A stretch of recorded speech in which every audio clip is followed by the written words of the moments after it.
Thank you for joining us for Developing Mobile Apps from Idea to Launch. This is a case study today that we'll be discussing the SafeNight app that was created by TechSoup and AidMatrix. So I'm going to go ahead and introduce our presenters. We are joined today, again, my name is Becky Wiegand, and I am the Interactive Events Producer here at TechSoup. I'll be the facilitator for today's webinar. We also have Anna Yeager, who is the CTO of Caravan Studios, which is a division of TechSoup. She will be presenting about the app process that we used in-house here at TechSoup.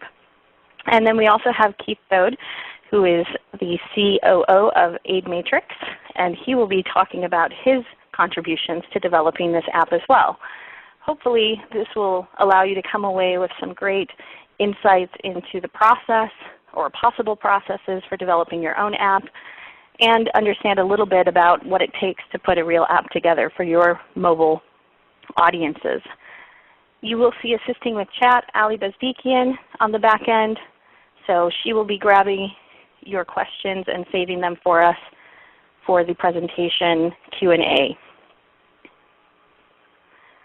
Today's agenda, we will cover some introductions of both TechSoup and Caravan Studios, one of our divisions, as well as AidMatrix. We'll take a little bit of time to poll you on what your needs are and what you're considering with mobile app development. And then we'll go into the meat of the program, which will be talking about SafeNight and how the process and the app and the why of developing an app for nonprofits. And then we'll share some lessons learned and best practices and have time for Q&A. So who is TechSoup? TechSoup is a part of TechSoup Global, and we are working toward a day when every nonprofit, library, and social benefit organization on the planet has the technology, knowledge, and resources they need to operate at their full potential. What that means is we are a 501c3 nonprofit organization as well, and so we are looking to serve other nonprofits and libraries with donated technology donations, technology products, and also provide the resources with how to use them once you have them. So today's event will largely talk about our own internal process for how we developed our mobile app, in the hopes that that'll provide some insight for any process that you might undertake at your organization. We launched a new website earlier this year, so if you haven't visited us, please join us at TechSoup.org to learn more about our work. I'd like to turn it over to Anna Yeager just to introduce a little bit about Caravan Studios, which is a division of TechSoup, to talk a little bit about the work that they do. Anna, welcome to the event. Thanks, Becky. Hi, I'm Anna Yeager, and Caravan Studios, as Becky said, is a division of TechSoup Global. We started this project earlier this year to try some new things. And we are in the process of building about 4 or 5 different apps at the moment. And some web-based products as well. And we really believe in working with community to design responses to their issues, right? So it's not just stuff coming out of our heads. It's not coming from the technical side. It's really coming from nonprofits. We work with them in sessions called generators to get ideas about what are their most troubling problems right now. Not their technology problems, forget about technology, but what are the issues that keep them up at night. And we discuss these in sessions that we call generators to look for opportunities for technical intervention. Then we go through our process here that will hopefully end in a solution and use of the software. SafeNight, which we're talking about today, is in between the build and use phase right now on our slide. And AidMatrix has definitely been a huge partner. They are actually doing the building of this app for us. We're the nonprofit folks, and they are the technology folks. So I'll let Keith go ahead and introduce himself. Thank you. So AidMatrix is a nonprofit organization as well, and a longstanding partner of TechSoup's, and we're also huge TechSoup fans, as I suppose most of you on the call are. The background for AidMatrix and the idea is that the for-profit world has developed these processes and technologies that have really raised the standard of living of most of society. How can you take maybe those same technologies and processes and apply them to people who've been left behind or affected by a tragedy, whether that's a disaster or a personal tragedy. So we try to tap into those capabilities and those capacities and make them relevant to the social sector. And this was a great partnership for us because I think we were able to bring some capabilities from a technology side and the corporate side to then partner up with TechSoup, who has such a, particularly in this area, has such a strong, intimate understanding of the community and the challenges there. And we found that the marrying of the two is a great team to take this project forward. Great. Thanks so much for that, Keith. So today's webinar is really intended to be a case study, not to be self-promotional on our own app. We don't want you to go and download our app and use it. It's really for us to just share how it works for us, give you some best practices, and to talk about how we really came up with the idea and how we implemented that into a solution that would really achieve some of the goals. So we'll talk a little bit about that in the process. But before we do so, I'd like to take a moment to poll you, our audience, to find out where your interests are in mobile app development. So let's first ask, do you use mobile apps on a smartphone? Feel free to click on your screen if you are a current app user, or if maybe you only read your email. Most people these days seem to be using apps to some degree, so we just want to gauge our audience's experience so far, because that will help us tailor our presentation a bit to your needs. So I'm going to go ahead and skip to results here. Looks like the fair majority, 93%, are using mobile apps on smartphones. And the next question is a bit more complicated. Does your organization run web or app-based projects? And if so, do you run those projects or develop those projects internally or with external or third-party developers? So maybe you do just web projects, like you work on your website internally, or you have a third-party partner. Maybe you have worked on apps. Maybe you have not. Maybe you've done all of the above. So let us know in the results kind of where you are on this spectrum, and whether it helps us to know whether or not you're primarily using third-party developers who are not part of your organization, contractors, or other companies to help you develop. So it looks like from the participants, you can continue to respond. It looks like most folks are doing web-based development of some kind. About 65% are doing some type of web development, but about half doing in-house and half doing it with third-party developers. 11% are doing both web and app development, which is great. And about 17% are none of the above. So maybe you're here just because you're interested in figuring out what kind of development you can do and what the process is, whether it's worth your time. So the next question, is your organization planning to develop a mobile app? Are you just considering it? Are you looking for ideas of apps for nonprofits? Looks like so far we've got lots of considering it and yeses. And hopefully today you'll get some insight into the decision processes around the app process to see if it is something you want to invest your time and money in, for those of you who are considering it. So that's about 45% considering it, and another almost 40% who are, yes, definitely going to develop a mobile app. So thank you for taking part in those polls. That does help us understand who you are a bit more. We won't get into too much technical detail, and we'll try to define things throughout the webinar. But if you have questions, or if there's terminology that we toss around that we forget to define, please let us know in the chat, and we'll try to make sure that we convey that information to you. So with that, I'd like to go ahead and hand it over to Anna Yeager, who is going to take us through some of the process of getting started with a mobile app and talk a little bit about what is SafeNight. And we're going to use this as a case study to share that experience, and hopefully some of the insights will be useful to you. So thank you. Welcome, Anna. Thank you very much, and thank you all for joining us today. So if you are at a nonprofit and you're planning on developing an app for social good, you really need to understand what is the goal. I'm sure you've heard about this for websites as well. What is the goal of your website? Well, the same thing is true for an app, but maybe even a bit more restrictive. You don't want people doing too much with an app. You don't want to be giving them lots of messages and lots of ways to take action. You really want to funnel them because you have such small amount of real estate and small amount of time to really capture their attention. So you really want to understand what is the primary social benefit goal that you're trying to accomplish with your app. And we'll talk about what ours was in a moment. We encourage you to flesh out the idea and really engage the community. Get other people involved in the process. As we've learned that it's tremendously valuable. They come up with things that we hadn't even thought of. So we'll also talk about that.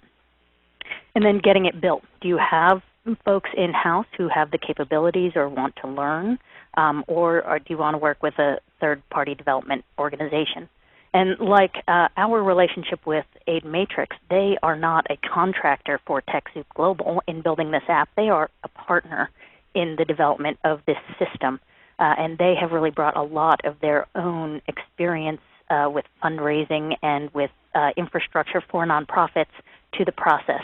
And together we make a whole unit, but individually we're not. It's not just TechSoup saying, hey, we need some contractors. So it's definitely important to think about what is that relationship with the developers like and the other parties who you're bringing into the mobile app experience.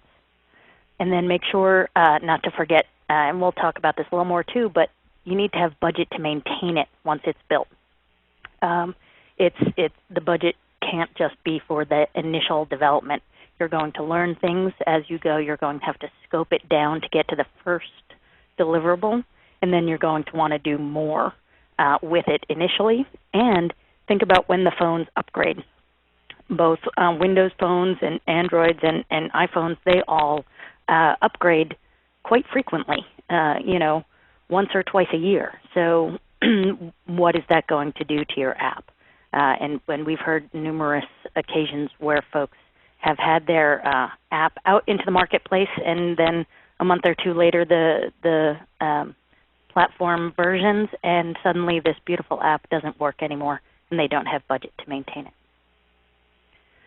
So we'll get to some more specific and explicit lessons that we've learned towards the end of the presentation, but right now we want to tell you a little bit about the app itself and what we are developing.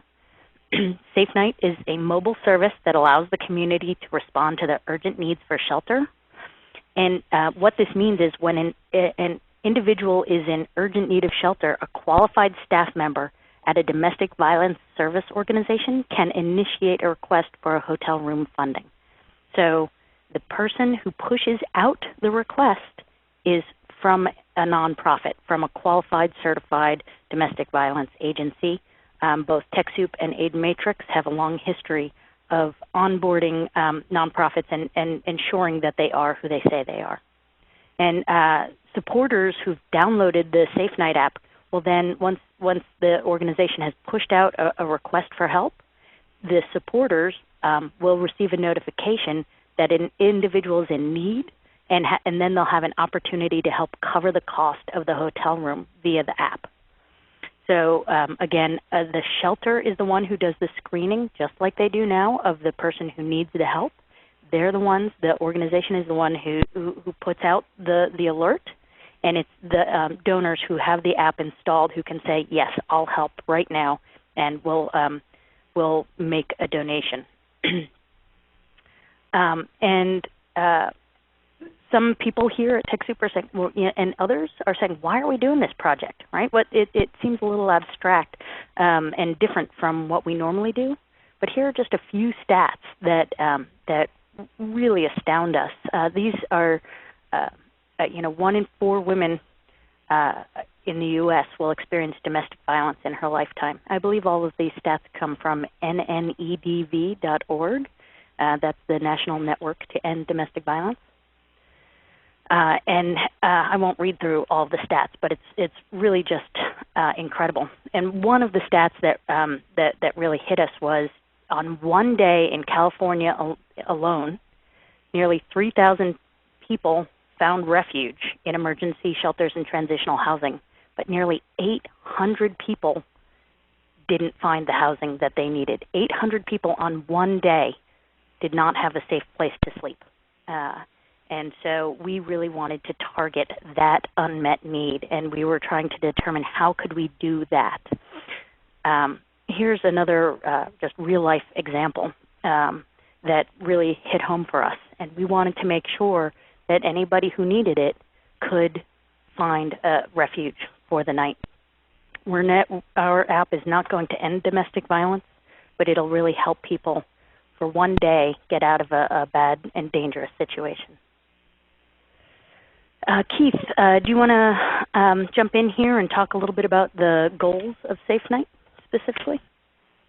Absolutely. I think our main goal is to reduce the incident of domestic violence by basically enabling people and those that care for them to remove them out of the dangerous situation, whether that's the individual themselves calling a hotline because they need help, or often it's the case there's been police intervention and the police actually have those relationships and are calling and trying to find capacity, and the shelters often, as Anna pointed out, are way too often full, and there's not a safe place to put them.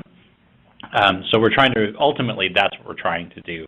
There's a couple of enabling goals too, though, is what we're trying to do is generate new sources of support and capacity for the domestic violence sector.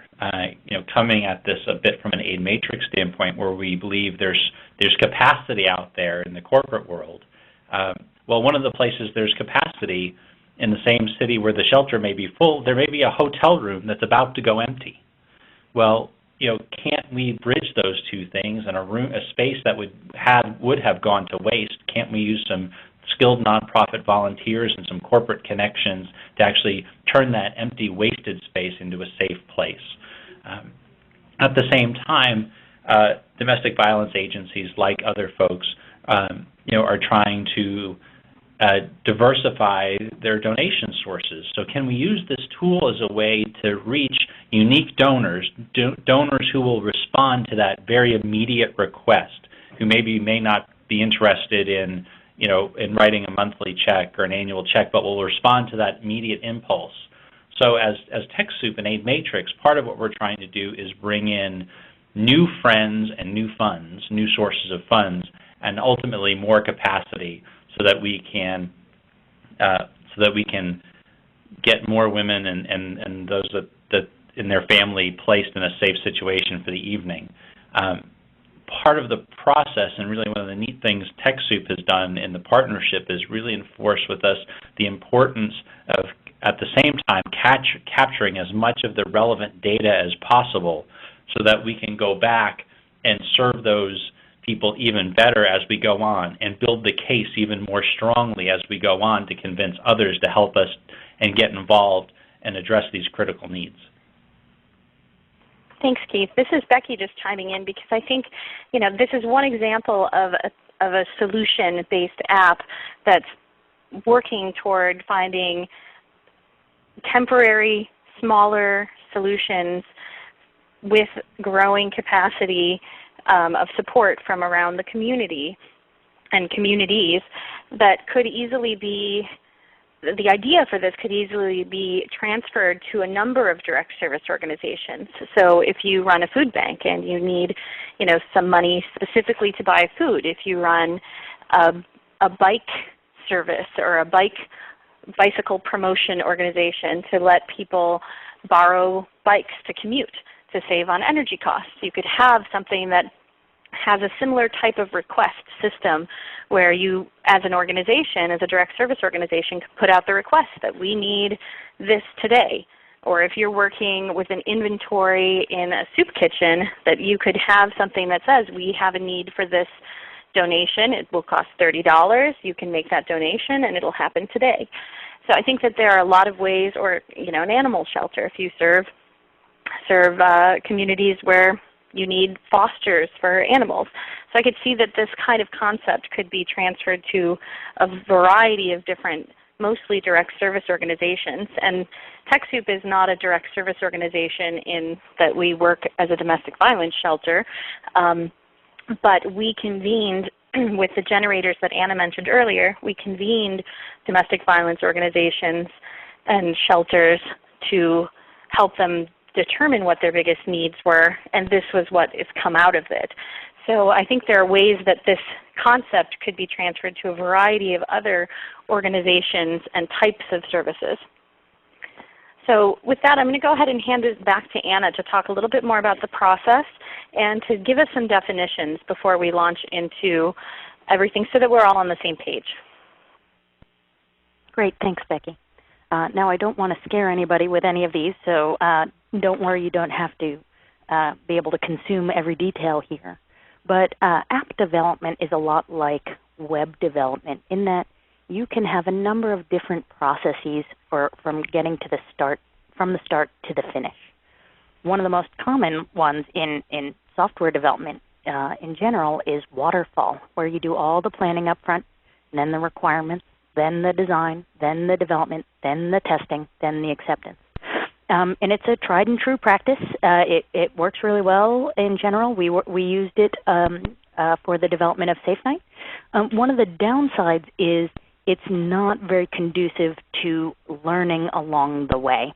So another process that we've touched on and will be using a lot more of now that we have the base product, but as we go forward, we'll be using something more called agile development, where you do small chunks of work, and at the end of each chunk of work, you have something that's potentially shippable, a product.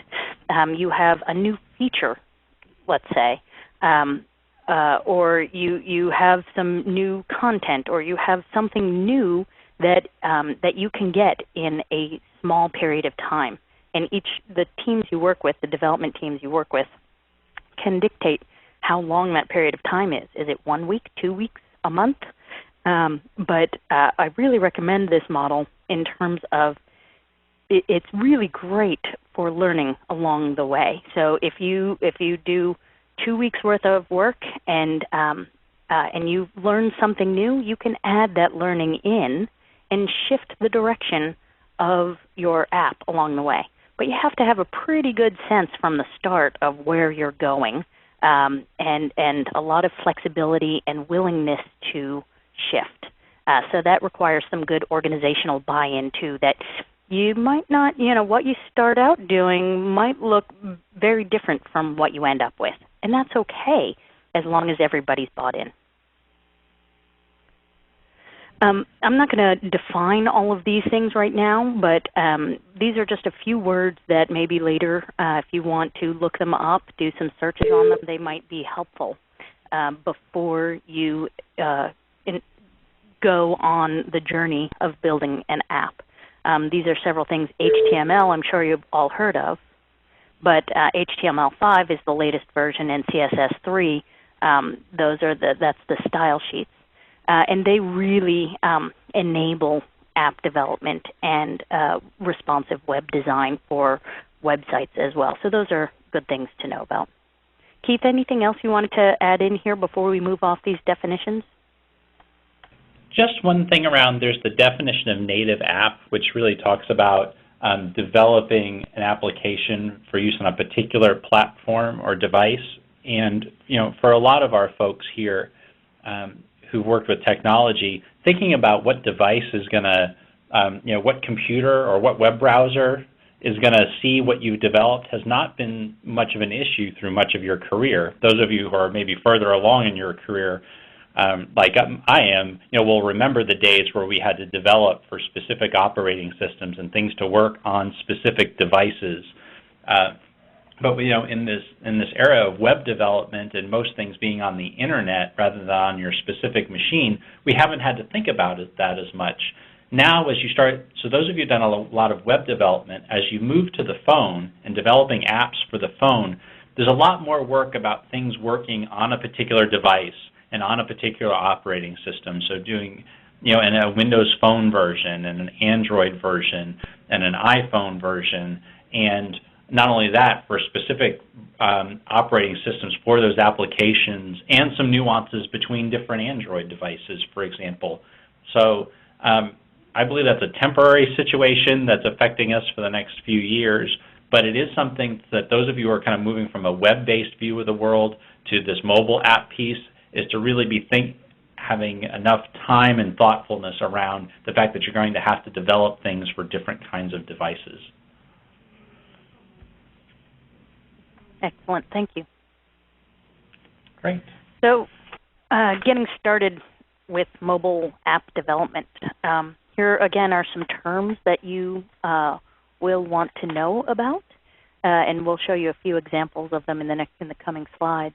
But Keith has shown here on the right a version of the app flow. You can see it doesn't have any details about the fields that are in any of those screens, but each of those boxes represents a screen, and the arrows and the lines represent transitions to other screens. So from the home screen, you have 3 options or 3 paths that you might go down. And then on the next slide, here is an example of a wireframe where, again, there are no design elements. There's no color. There's no shape. There's not a lot of layout.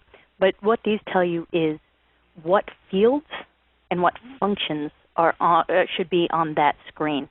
And remember, when you're doing a mobile app, you don't want to cram in too much. That's always my tendency. Let's do more. Oh, we've left out this bit. Oh, this bit is critical.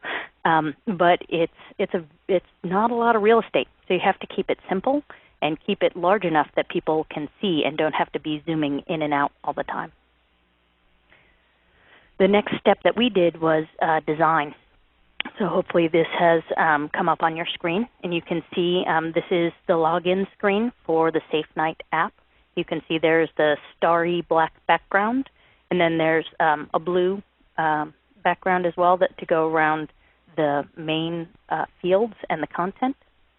And then you've got the fields themselves and the buttons. So this gives once you get to the design, the UI design, user interface design, that gives a lot more look and feel to the app. You'll get a lot more people responding very positively once you get to this step. It's a much more shareable step. The wireframe example, if I can go back to it, people, in my experience, start to get it when they see the wireframes, which is great. But especially if they have some technical experience, a lot of folks love wireframes. But a lot of folks who are not immersed in technology, I think, tend to respond a little bit better to designs. You don't have to have the whole thing designed. In an agile development process, you could design 1 or 2 screens and test it out with your community, see how people respond. In our design, we had an initial logo, and it was a dove that looked like it was sleeping and very peacefully. And when we showed it to people, they thought it was either a dolphin waving or maybe a manatee. And we said, oh, well, that's not going to work. So we started all over and came up with a different logo. And those are the things that you learn in the design step. So don't forget to share those pieces back out with your community or with your advisors, people in your organization, to get buy-in. To make sure that you're on the right track.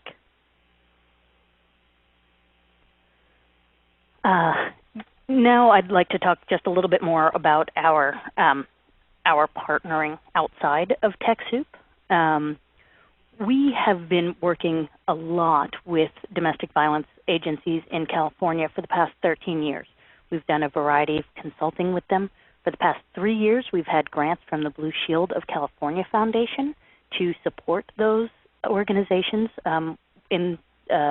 through the use of technology. So we help them identify what their technology needs were and help them acquire donations to meet those needs. And the idea for this app came out of all of those conversations, those years of conversations with domestic violence organizations. This idea did not come to us overnight. And initially we thought, well, let's do a bed finder app where shelters that are full can reach out to other shelters and say, do you have a bed that'll meet my needs? Do you have a bed that will accommodate families? Do you have a bed that will accommodate somebody who needs assistance with getting off of drugs. And when we talked with the community, they said, you know, that's lovely, but most of our shelters are full. We don't have capacity to share. So what we really need, we had talked about, you know, and if once the Bed Finder app, you know, once we get that piece in, we'll escalate and we'll start looking for free hotel rooms. And they said, skip the Bed Finder part, go straight to the hotel rooms, because that's what's going to increase our capacity. So after we had started, we had partnered with Aid Matrix already. We were starting to develop the ideas around bed finding, and the community said, no, that's not what we need. We shifted. We changed the focus of the app to be this more fundraising type of app, crowdsourced fundraising for hotel rooms. And so, as I mentioned, Blue Shield of California Foundation had supported us for a number of years, but when it came to the app, we actually went to Microsoft and said, we want to build this specific thing. Will you help us? And they gave us a very generous grant to help explore and get the initial app off the ground. And as I said, we had started partnering with Aid Matrix, and really because they had such deep experience with fundraising. If you're not aware of it, they have the virtual aid drive, which I believe is available as a donation through TechSoup. So they were really familiar with how to process fundraising donations and they had the infrastructure for accepting credit cards and working with donors. And they had a deep knowledge of developing infrastructure to meet the needs of nonprofits.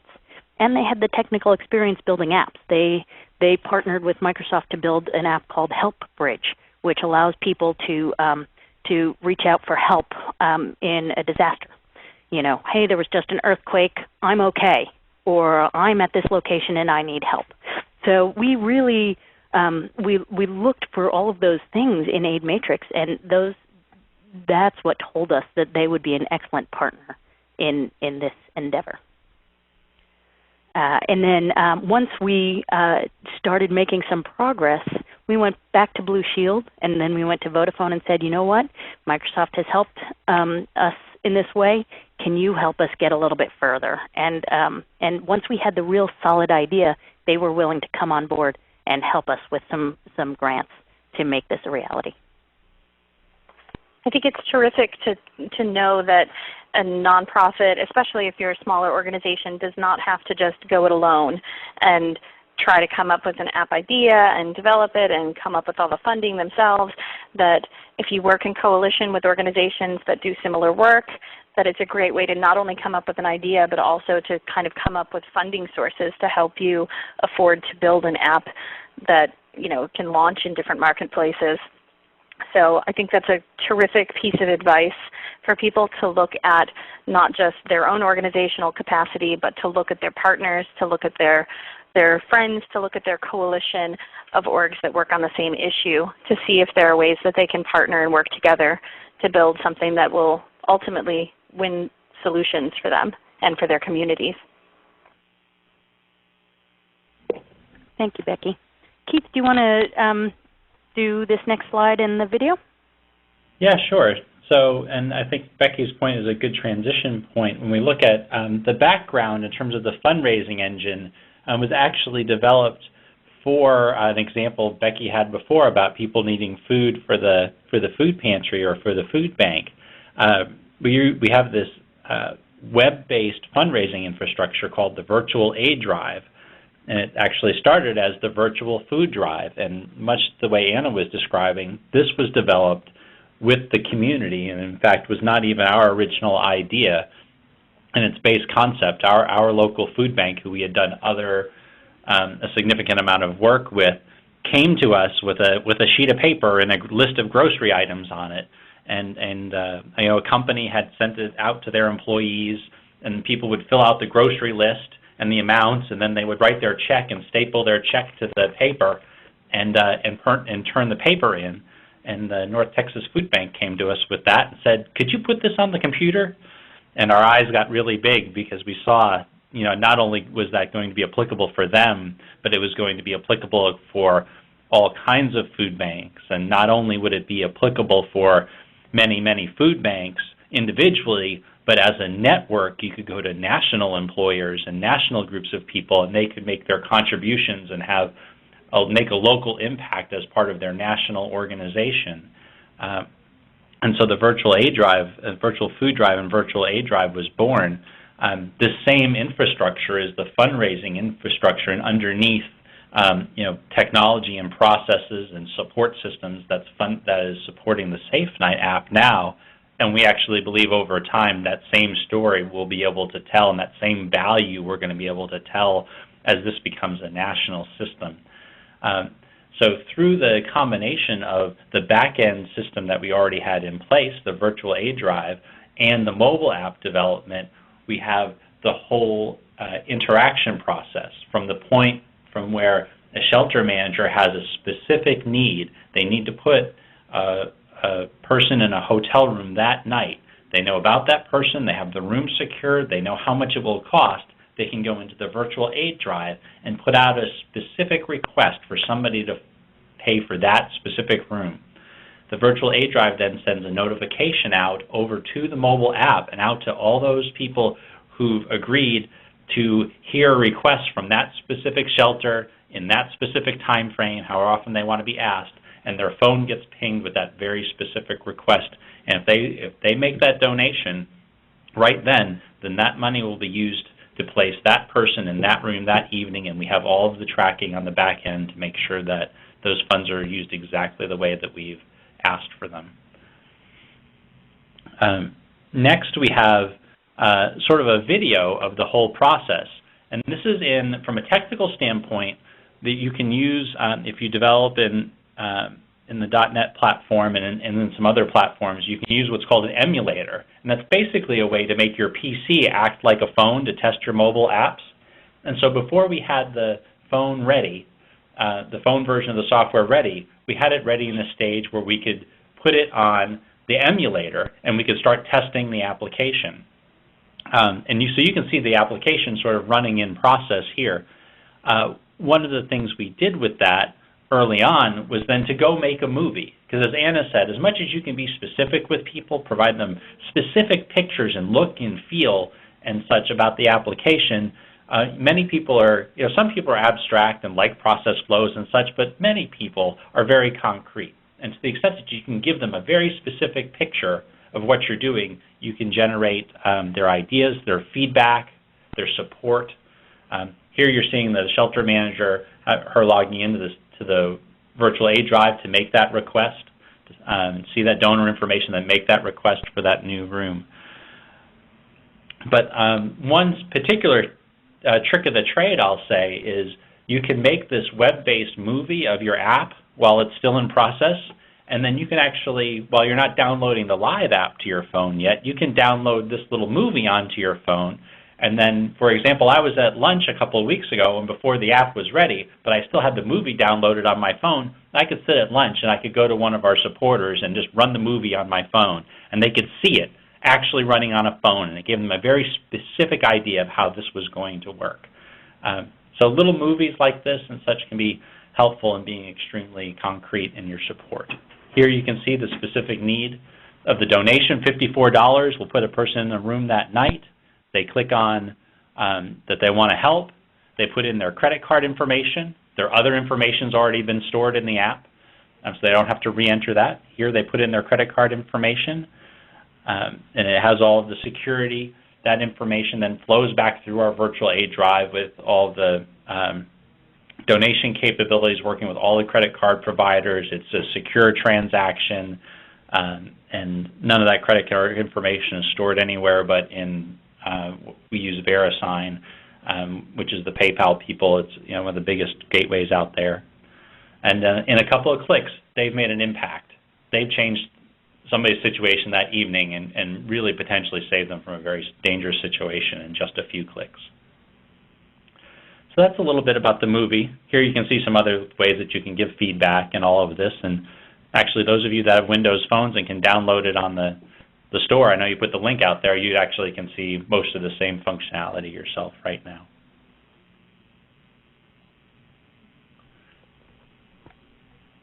And I think with that, also, it's also good to note you saw there we put our sponsors on there. One other tip, I guess the way you're developing it too, is to make sure you give your sponsors adequate promotional coverage for their contributions. Absolutely, and as you mentioned, we also showed this to some of the financial supporters who have backed Safe Night, and they loved it. Making this video, the work to make the video before the app was finished, has been an incredible boon for us. So I encourage folks to take some time. If you think it's going to take a little while, even a few more weeks, having a video like this has been incredible. I got to show it at our staff meeting, and I was amazed to see how riveted people were by that video and the presentation. It really helped get people on board, and they started, instantly I started getting emails from staff saying, what about this? And that's incredible, and I really like how you did that. So it was really wonderful that we had that video to be able to show it. A little bit more about engaging the community. The way that we did it was we had, other than the work I had already talked about, all those years of consulting, we pulled together an advisory board, folks who we felt could look at what we were doing and give us feedback. We could send them documents and get them to review it. It can be a big commitment, so make sure that they're signed up for it. We probably tapped hours, a couple hours a month. We would have a meeting and we'd have them review some documentation. Some months we wouldn't have anything. Other months we'd have several hours worth of work. So choose wisely. And then in a moment I'll talk a little bit more about our pilot participants, but that's our next step. Now that it's launched in the marketplace, we're going to start piloting it with a few shelters. And one of the things go ahead.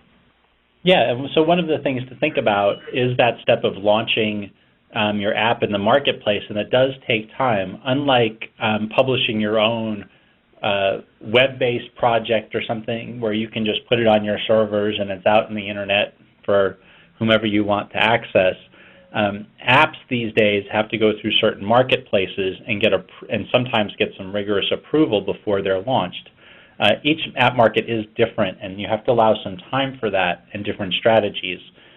For example, the Android market, it's called Google Play these days, but the Android marketplace is actually very easy to publish to. There's very little review. It is somewhat an open source based marketplace. But then on the other end, extreme end, is the Apple marketplace, which is much more stringent, and Windows and Microsoft is somewhere in the middle of, their folks review your app, they test it, if you have things like for where we had people are donating money, then that raises a few flags. They want to make sure that you're processing that data correctly and you've got the right securities and such. So you have to allow for some of that. We recommend a strategy of going ahead and getting one good complete set of functionality out and in the queue with them as soon as possible, and then while you actually may have some other fixes that you're working on in play, getting some of the cosmetic things right, just to get that process underway for review. But that can be at the time. This is usually at the end of your process of your build process, so pressures can be high at that point. So definitely allow some time and dates. Flexibility before for those marketplaces to approve and actually publish your software. Thanks, Keith. Now onto our pilot. We are doing a small pilot starting with a couple of organizations in California. Then we'll expand the pilot to a few more organizations in California, and then we'll have a second pilot moving on to organizations in Texas. And then we expect to expand state by state nationally. And in each of those, we expect to learn new things and discover new ways to improve the app.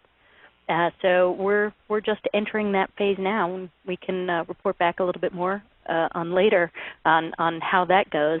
But you can see in the notes in this particular slide what some of the things were that we were looking for in our pilot organization. I know we want to leave plenty of time for questions.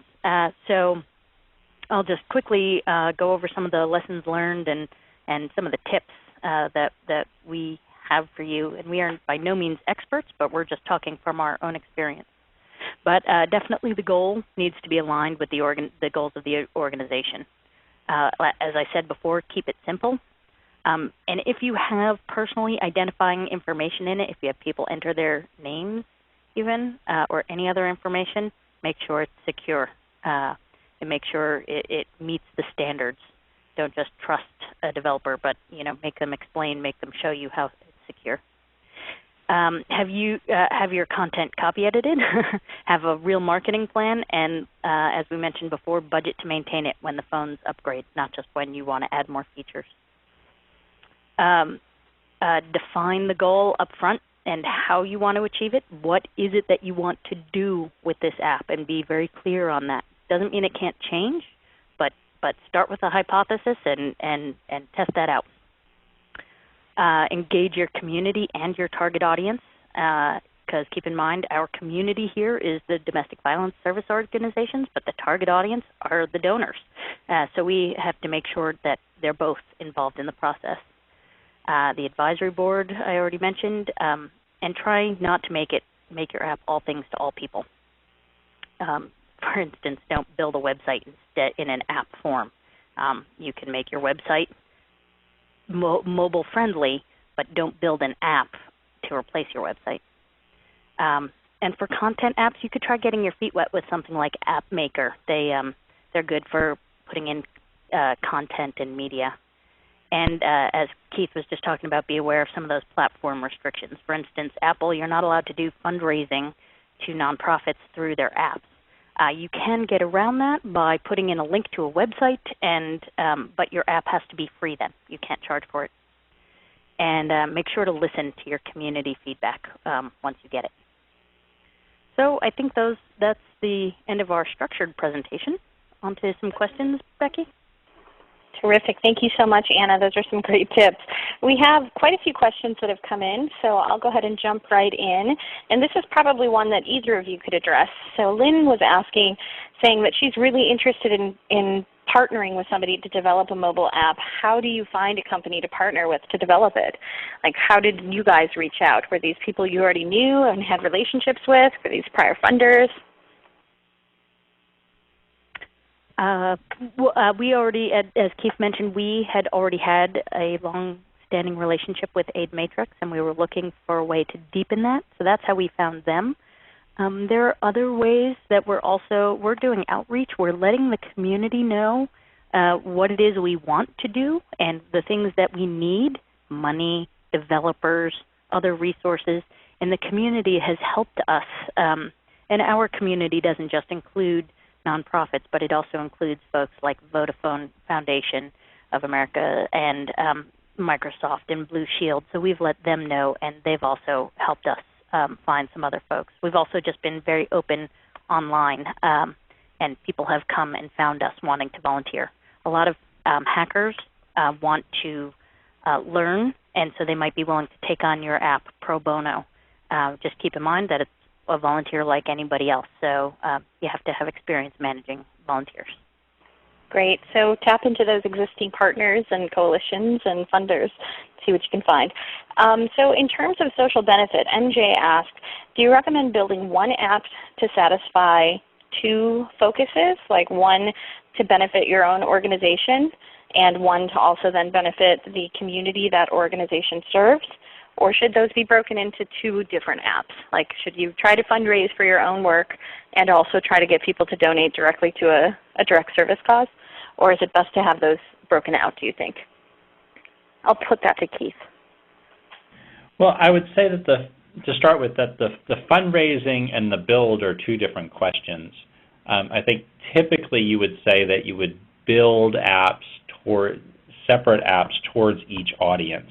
From the actual technology you build, as Anna was saying, you need to be pretty narrow cast in your apps to make sure that they accomplish the goals of that specific audience. From a fundraising perspective, it is often, some projects are more attractive than others, and so it may be easier, and I as a person who does a lot of fundraising for our stuff, finds it often easier to bundle the ask. If I have a couple of projects and maybe one is not as attractive as the other, of course that direct service app is going to have often more attractiveness to a funder than maybe something that also helps you build donor intimacy and expand your donor base or something like that. Or help you accomplish something operationally more effectively, those of you that work in large organizations. So from a funding standpoint, I would look at bundling them perhaps and how they fit under a common theme, but from a development standpoint, I would err towards the eye of having discrete apps for those discrete audiences. Great, thanks, Keith. We have a question that I think Anna might be able to address best from MJ asking, did you have or should we plan for legal costs for reviewing an app's legal consequences, especially if we work with at-risk populations? So what kind of legal oversight had to happen, if any, for Safe Night? Yes, definitely have legal review, and that can often be whatever legal counsel you have set up now, whether you have a pro bono firm or if you're paying for it. I don't know. Nonprofits have different situations. They don't necessarily have to have a lot of experience in mobile app technology, but having some is good, and having somebody who's willing to say, yes, I'm going to do the research to understand it.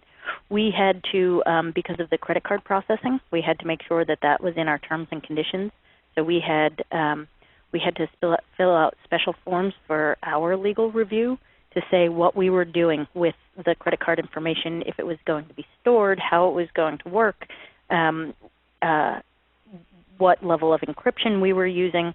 And I'm happy to share that resource afterwards, the checklist that we used. It also included things like, does it have a confirm step before the credit card is submitted?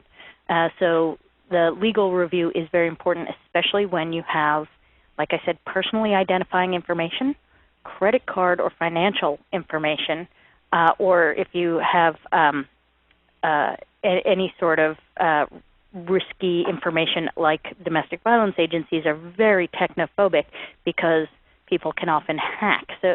And so they wanted to be assured that no information about the survivors would be available for hackers. So we made very specific choices about that, and we had legal review. So to piggyback on that, we had a couple of questions from Larry about how do you set up security on your app and what sort of privacy guidelines. So Keith, is that something that you might be able to tackle? I can start maybe. So there's a couple of things. There's transitioning from our last conversation is, one of the things is just to make sure from a documentation standpoint in your terms and conditions you've addressed how you're handling the information. Then before we move into technical, maybe one of the logical steps is to think about how to minimize your risk, but at the same time, maximize your value of having the app and things stored in the app. For example, one of the things we did, as you saw in the movie there, is that the general name and address information and things like that, we are storing on the app. And so we have to have security around that. But then we actually limited our risk and our technical challenge by not storing the actual credit card number and related information on the app, but more making that pass through and leveraging the gateways of the large technology companies like VeriSign for that. Now, of course, it does mean the user has to enter that credit card information each time. So we made a logical choice there in how we constructed the app to reduce the technical demand. Then the third thing I'll say is that to the extent that you can use as much as possible predefined objects and kits. Now, we have a Microsoft bias, though we work in several different platforms at AidMatrix. We certainly are a significant Microsoft shop. Using the the Visual Studio and that background enables and helps ensure that you're doing things in a productive way, and it gives you access to objects and things like that to help with your security measures. That is something to think about, too, for your app. And some of the interplay sometimes with some web backends is you will need a little bit of expense and some time around sometimes some of that secure socket layer stuff. And we use GeoTrust, but there's several out there for some of those components. Great, thanks, Keith. So I want to tackle a couple of quick questions, hopefully, so we can get through a few more before we round out at the top of the hour. So what software was used to create the video? Angela wants to know. That was Camtasia by TechSmith. Okay, great. And we also had a question asking if there are any other recommendations similar to AppMaker, because we were just told that AppMaker is going to be taking itself offline. Haven't verified that, but other suggestions of app makers? I have used iBuild app. Oh, sorry, Anna. But I've used it's just www. The letter I, then build, then app.com. I built a little ebook on it and had no technical knowledge was required for that very basic content. Yeah, and it really depends. Also, another partner of ours, another nonprofit that focuses on schools, Digital Wish has an ebook builder that you can put a bunch of content and media in, videos, that sort of thing, and it'll make a very app-like experience for you. And then also on this slide, there's also App Builder, but you can search on it and look for similar things and give it a try. A lot of them will let you try to build it for free and will only charge you once they're going to submit it to the marketplace on your behalf. Great, thanks. And just to note, because somebody asked if the emulator was free, and if it was made on Camtasia, that is a purchased paid product. So it's not a free product out in the marketplace. And the emulator is part of Visual Studio, for those of you who work in Microsoft Visual Studio. Okay, and then we had a couple of people asking if there's a way to give feedback from the app itself and if there was a way to become a beta tester for the app, for Safe Night specifically. Yes, in the app itself we have, in the Contact Us screen, we have one that says Safe Night Feedback, so that you can, if you're in the app, you can just put that and type a short message to us. Also, to become a beta tester, email me and we can talk about it, especially if you're in California or Texas. Great. And then I guess one quick question before we wrap up, and then maybe it's not that quick, but if you could give an estimate of how long it took to build this. How long has this process been for the actual app creation? Or how long has each phase been, since it's an ongoing process? Keith, I'll let you weigh in some, but I think each app is going to be different. This one has had lots of different starts. Like I said, we were going in one direction, and then we changed direction, and they're getting going, and fundraising, and all of that. So we've been working, I think it's about a year on the project. The development, though, Keith, what would you say in terms of how many months of active development? Yeah, I would, to Anna's point, we've built more than just an app with this program, and of course we're both very passionate about it, but it is a whole system that's involved getting a lot of different folks together. From a core development standpoint, typically you can get some material piece of functionality together in less than a quarter, or shoot for a quarter, including getting something released to the marketplace. So, 12, 13 weeks. Back to Anna's point about Agile, a lot of times you want to try to you have to do a little bit of larger development closer to our waterfall to get one chunk out, but I would say try not to develop too long before getting something up for people to interact with. Great, and we will share contact info in the follow-up email as well as these resources. We are at the top of the hour, so I'm going to go ahead and wrap it up. But I guess the moral of the story is that if you're building a big project app like this one, where it's a system, it's going to take some considerable resources and time and fundraising efforts. It's not an app to just poke your friends on Facebook. So, think wisely about whether it's worth your time and resources of your organization to invest in this type of app development. We will have more resources available to you on mobile throughout the month of July, so please check back with TechSoup and watch for more upcoming events on this topic. I'd like to quickly thank our webinar sponsor, ReadyTalk, who provides this platform for our use to present these webinars to you. So thank you to them. I'd like to thank Keith and Anna for your terrific presentations. We will, and also thank Allie for grabbing all those questions on the back end. If we did not get to your questions, You are welcome to join us in our community forums at TechSoup.org/community, where you can continue the conversation and join discussions about mobile technologies. Thank you so much, everyone, and have a terrific afternoon.